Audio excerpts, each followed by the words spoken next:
While most of the world goes about its daily routine, largely unaware, the United States Navy is engaged in a relentless battle that receives little public attention. Deep beneath the surface of international waters, far from the eyes of the media, a war is being waged against some of the most elusive threats imaginable: drug-laden submarines constructed by cartels. These vessels, often packed with millions of dollars worth of cocaine, attempt to silently slip past Navy patrols and aircraft. Despite the scale of this conflict, it rarely captures headlines, even though it involves high-speed pursuits, machine gun fire, and vast criminal networks spanning continents. This hidden war is waged not just with speedboats, but also with handcrafted submarines engineered in the jungles of South America. Far from primitive, these narco-subs are marvels of ingenuity, constructed with fiberglass and wood in concealed jungle workshops, shielded from satellites and drones by thick canopy.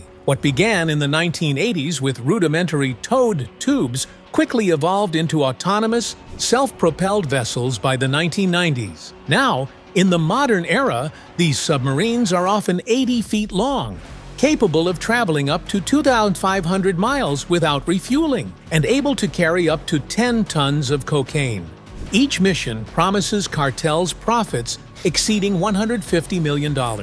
Despite their makeshift construction, these vessels represent significant engineering sophistication, painted in dull oceanic hues to evade detection. Some are even lined with lead to mask their heat signature from thermal imaging. Equipped with scuttle valves, they can sink in minutes, leaving their illicit cargo at the bottom of the ocean, where retrieval is nearly impossible. The level of design, concealment, and planning that goes into each vessel underscores the enormous stakes. The cartels have learned to operate like covert militaries, and the sea is their battlefield. The war took a decisive turn in 2024 during Operation Orion. This joint operation exposed the global scale and capability of the cartels.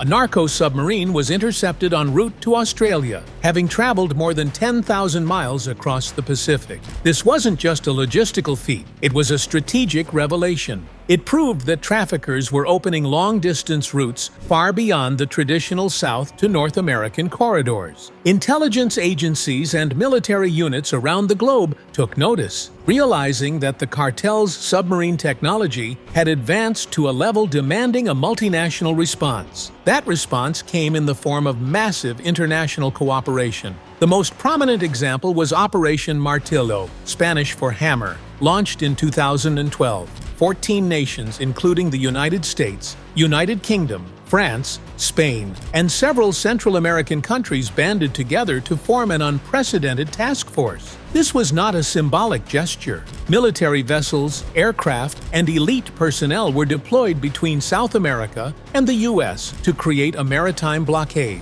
In its first year, the operation netted 119 tons of cocaine, valued at over $2.3 billion, and arrested more than 330 smugglers. It marked the beginning of a new era in the fight against maritime drug trafficking. But Martillo was only the prelude. In late 2024, Operation Orion escalated the campaign to a historic scale. 62 countries participated in a 6-week blitz against the cartels. This operation combined the most advanced surveillance tools in the world: satellite tracking, AI-based pattern recognition, and thermal imaging, with old-fashioned boots-on-the-deck tactics. The outcome was staggering. Tons of cocaine were seized, along with more than 1,000 tons of marijuana and other narcotics. The total street value?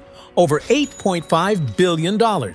Each participating country contributed unique strengths. The United States offered radar systems capable of detecting subtle boat wakes from orbit. Dutch forces deployed underwater drones for hull inspections. Colombian teams tracked launch sites hidden in jungles. Even landlocked countries assisted by tracing illicit financial transactions. The operation set a record not just for seizures, but for coordination.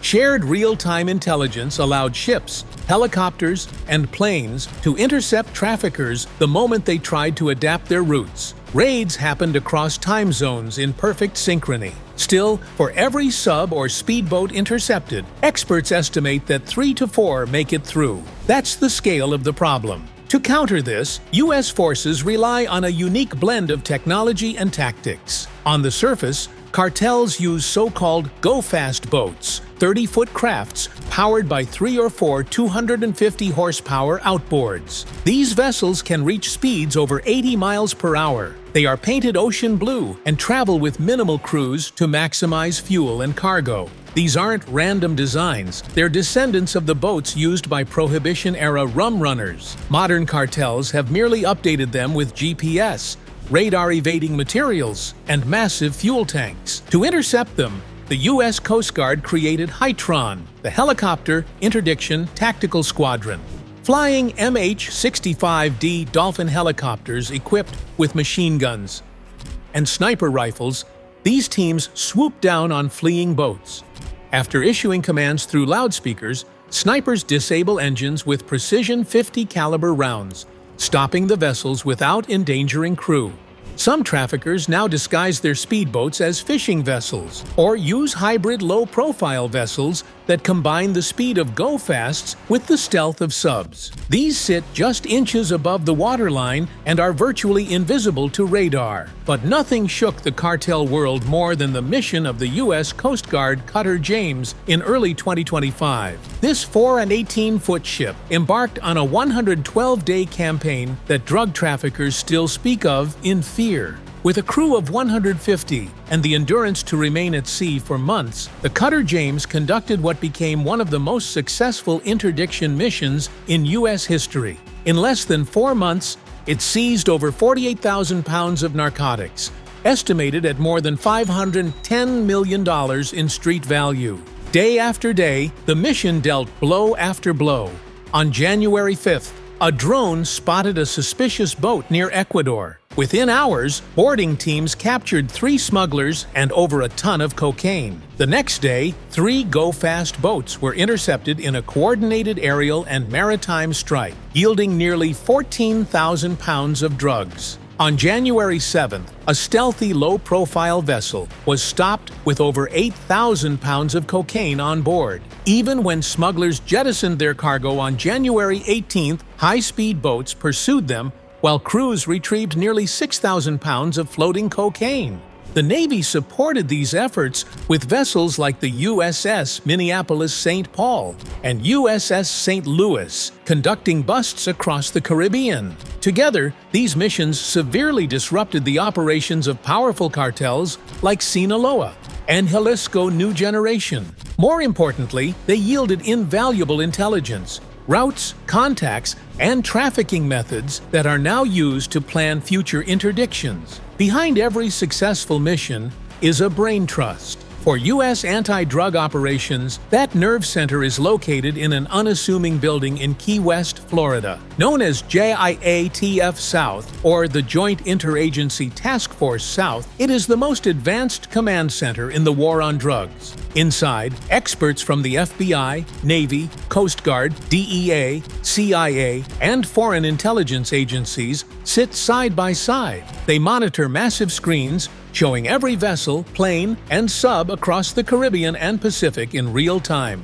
This is where tips from informants, satellite data, and intercepted communications are analyzed and acted upon. Unlike traditional command structures, JIATF South has direct authority to dispatch aircraft, ships, or special units at a moment's notice. They don't wait for approval, they act. One of their most powerful tools is the LEDET, Law Enforcement Detachment, teams from the Coast Guard embedded on Navy ships. Because the Navy can't make arrests, LEDETs handle the legal side, turning military vessels into fully operational drug interdiction platforms. Using predictive software and years of route data, the command center creates detailed maps showing likely smuggler paths. Assets are then strategically placed to intercept traffickers before they even depart South America. The system has become so effective that cartels now offer bounties for information on how it operates. But the task force constantly evolves, staying one move ahead in a high-stakes game of cat and mouse. While Miami in the 1980s was ground zero for the cocaine boom, with its cash-flooded banks and flamboyant traffickers, today's drug trade is quieter, smarter, and global. Gone are the days of centralized cartels. Now, it's a network of decentralized groups, each handling a different piece of the puzzle: production, transportation, concealment, and sales. Some groups in Europe and Oceania now serve as distribution hubs. Smugglers today use encrypted phones, satellite trackers, and even drones to scout their routes. They hide drugs in legal shipments, inside fishing boats, or within containers loaded with legitimate cargo. But the ocean remains their primary highway. Most of the cocaine headed to the United States still travels by sea. Routes along Central America are secretive, long, and dangerous. Narco-subs and go-fast boats are often used in tandem. Smugglers may transfer cargo mid-journey or sink it if detected. To match this evolving threat, the United States continues to adapt. Aircraft patrol skies day and night. Naval and Coast Guard vessels coordinate through command centers like JIATF South. Technology is key, but so is relentless pressure.